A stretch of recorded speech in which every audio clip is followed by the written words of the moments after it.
अस्सलामुअलैकुम दोस्तों, मैं हूं आपका दोस्त, आपका भाई इंजीनियर इस्माइल और आप देख रहे हैं आपका अपना यूट्यूब चैनल ई-टेक ऑनलाइन। सबसे पहले रिक्वेस्ट है, जो इस चैनल पे नए आए हैं चैनल को सब्सक्राइब कर लें, बेल नोटिफिकेशन प्रेस कर लें ताकि मेरे आने वाली आपको तमाम वीडियोस मिलती रहें। वीडियो को लाइक करें, शेयर करें। और आज का हमारा टॉपिक है what is power factor, cos phi. Power factor क्या है? आप देख सकते हैं यहाँ पे पावर ट्रायंगल है। हाइपोटेन्यूज यानी जो है अपेरेंट पावर है वीए में, ट्रू पावर बेस में है, और जो परपेंडिकुलर है वो है reactive power. It is a combination of two words, power plus factor. Power represents electrical power और फैक्टर का मतलब है मीन्स रेशो बिटवीन टू। अब हम इसे उर्दू में कह सकते हैं एक ताल्लुक़ या निस्बत किसी भी दो चीज़ों के दरमियान। तो यहाँ पे जो ताल्लुक़ बन रहा है पावर फैक्टर का, it is the angle between apparent power V A and real power K W. So power factor is equal to K V A upon K W, तो हमें पावर फैक्टर मिल जाएगा।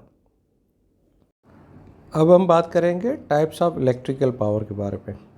टाइप्स ऑफ इलेक्ट्रिकल पावर, सबसे पहले K V A apparent power number 1, number 2 पे K W real power और consumed power, number 3 पे K V R lost power in the system. तो apparent power जो होता है वो हमेशा वी ए में होता है, और जो हमारा रियल पावर होता है वो वी आई कॉस फाई। यानी वो जब हम रियल पावर के साथ हम पावर फैक्टर में लाजमी मल्टीप्लाई करना पड़ेगा, तभी हमें जो है वो रियल के डब्ल्यू जो है हमें मिलेगा पावर। और के वी आर जो होता है वो हम जो पावर यूज़ कर रहे होते हैं, टोटल पावर में से जो पावर हम यूज़ कर रहे होते हैं, तो इस दरमियान जो पावर ज़ाया हो जाता है उसे हम कहते हैं के वी आर यानी लॉस पावर। अब आप इस पिक्चर में आप देख सकते हैं कि दो पिक्चर्स है यहाँ पे। एक तो गिलास है, तो उसमें आप देख सकते हैं कि एक कॉफ़ी या कोल्ड ड्रिंक भरी हुई है। तो उसमें आप देख रहे हैं कि जो टोटल है, ऊपर आप जो झाग देख रहे हैं, ये जो हम कोल्ड ड्रिंक वगैरह डालते हैं तो ऊपर झाग बन जाती है, तो वो थोड़ी देर में ख़त्म हो जाती है।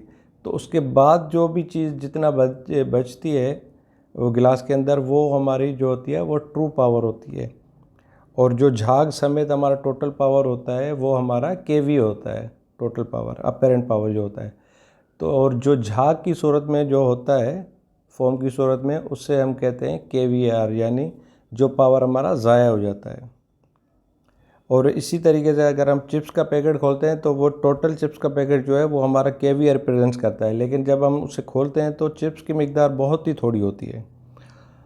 और उसके अंदर जो हवा होती है वो समझो कि वो के वी आर है। जैसे ही हम खोलते हैं तो वो हवा निकल जाती है उसमें से, और पैकेट जो है हमारा पूरा वो के वी ए को रिप्रेजेंट करता है। और जो एयर होती है उसके अंदर वो के वी आर, और जो चिप्स बचे होते हैं उसके अंदर थोड़े से, वो हमारा होता है के डब्ल्यू, यानी हमारा जो कंज्यूम्ड पावर होता है। तो अब यहाँ पे आप देख सकते हैं कि कॉस फाई यानी power factor is equal to base upon hypotenuse. ठीक है, तो पावर फैक्टर जो कॉस फाई एंगल है, पावर फैक्टर, इसका मतलब है बेस जो है वो हमारा ट्रू पावर है, और हाइपोटेन्यूज में हमारा अपेरेंट पावर यानी टोटल पावर होता है। तो power factor is equal to K W upon K V A. तो यहाँ पे जो के रिप्रेजेंट करता है वो करता है 1000 को। जैसे किलो वाट होते हैं तो मतलब 1000 वाट, या हम नॉर्मल कोई चीज़ लेते हैं तो किलोग्राम्स यानी 1000 ग्राम, तो किलो यानी 1000।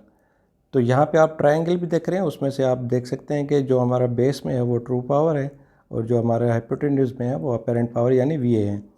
तो यहाँ पे हम के वी आर को निकाल देते हैं, तो हमारा पावर फैक्टर के लिए जो चीज़ें चाहिए वो सिर्फ चाहिए जो रेशो है वो हाइपोटेन्यूज और बेस के दरमियान है, जो कॉस फाई बनता है। Power factor is ratio, it does not have any unit.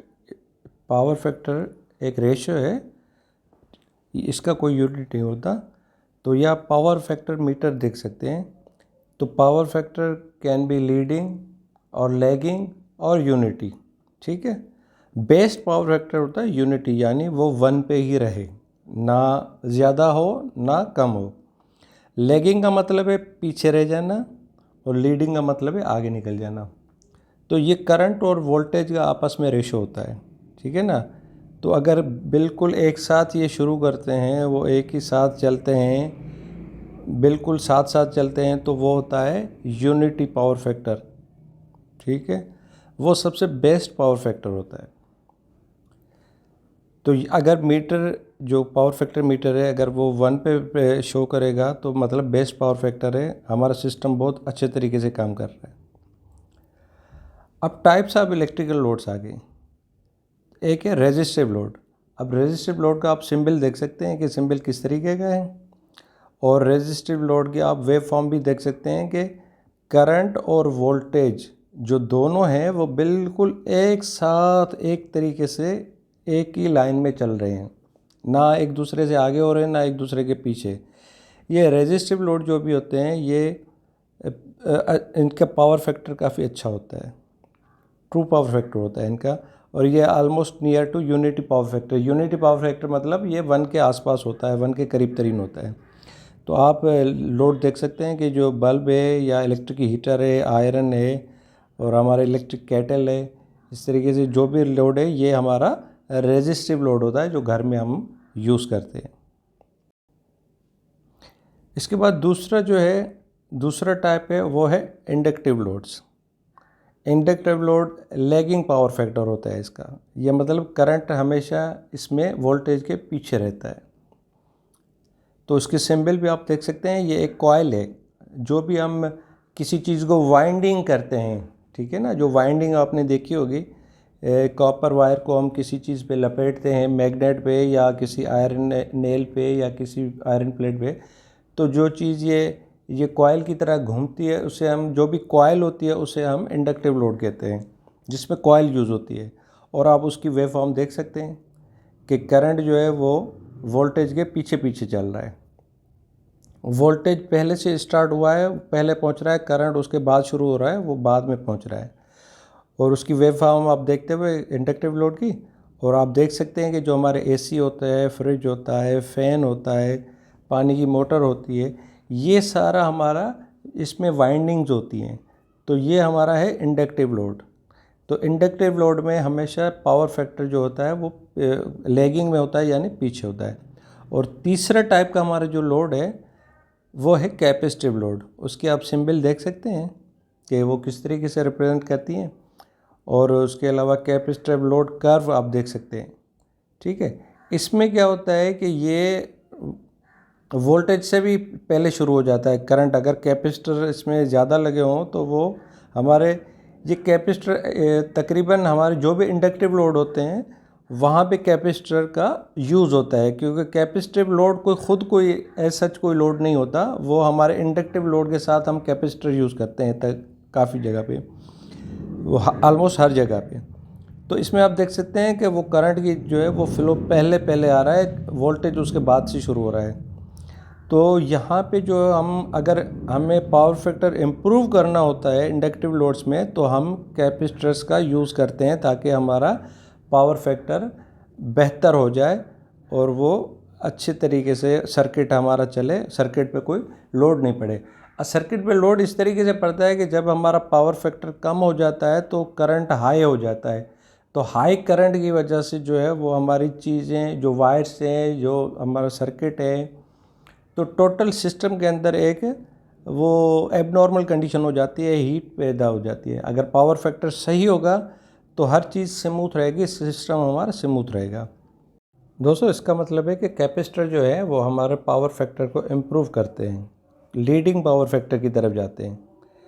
तो capacitors are used with inductive loads because inductive loads always drawn reactive power and capacitors eaten out all the reactive power from the circuit and they improve the power factor in the circuit। तो जो भी हमारा reactive power होता है, जो गड़बड़ पैदा कर रहा होता है, जो पावर ज़ाया हो रहा होता है, तो ये कैपेसिटर क्या करते हैं, उसको खा जाते हैं। एक तरीके से आपको सिंपल एग्जांपल दूं तो वो उसको पूरा एब्जॉर्ब कर लेते हैं अपने साथ। तो इससे क्या होता है कि वो पावर फैक्टर हमेशा अच्छा रहता है। अगर लीडिंग पावर फैक्टर, कैपेसिटर हमेशा पावर फैक्टर को लीड कराते हैं। तो जहाँ पे भी हम इंडक्टिव लोड यूज़ करते हैं तो वहाँ पे आपने देखा होगा कि हम कैपेसिटर यूज़ करते हैं, चाहे फ़ैन हो चाहे मोटर हो। और किसी ने पुरानी ट्यूबलाइट्स देखी हो तो उसमें वो हम एक लगाते थे जिसे हम स्टार्टर बोलते थे। तो वो स्टार्टर का मतलब यही था, वो कैपेसिटर ही था। आजकल के दौर में हम एलईडी ट्यूबलाइट्स यूज़ करते हैं तो उसमें वो कैपेसिटर का इस्तेमाल नहीं होता, क्योंकि वो प्योर रेजिस्टिव लोड है, इंडक्टिव लोड नहीं है। क्योंकि पहले जो ट्यूबलाइट्स होती थी उसमें आपने बीच में देखा होगा सेंटर में एक चौक लगा होता था। तो दोस्तों इसका मतलब यह है कि कैपेसिटर हम वहाँ भी यूज़ करते हैं जहाँ पे हमें पावर फैक्टर को इम्प्रूव करना होता है, यानी जहाँ पे करंट लैगिंग होता है, पावर फैक्टर लैगिंग होता है, तो वहाँ पे हम कैपेसिटर लगाएंगे तो वो पावर फैक्टर इम्प्रूव हो जाएगा, वो यूनिटी की तरफ जाएगा, यानी 1 की तरफ या 1 के आसपास रहेगा। 0.8 0.9 से लेके 0.95 तक ये बेहतरीन पावर फैक्टर होता है। दोस्तों आई होप कि आपको ये वीडियो अच्छे से समझ आई होगी और ये टॉपिक अच्छे से समझ आ गया होगा। इसमें power factor, resistive load, inductive load, capacitive load, capacitor का यूज़ तो आपको अच्छे से समझ आ गई होगी, आई होप। अगर वीडियो पसंद आई हो तो वीडियो को लाइक कीजिएगा, वीडियो को शेयर भी ज़रूर कीजिएगा, चैनल को सब्सक्राइब कीजिएगा और अपने भाई इंजीनियर इस्माइल को दुआ में याद रखिएगा। अल्लाह हाफिज़।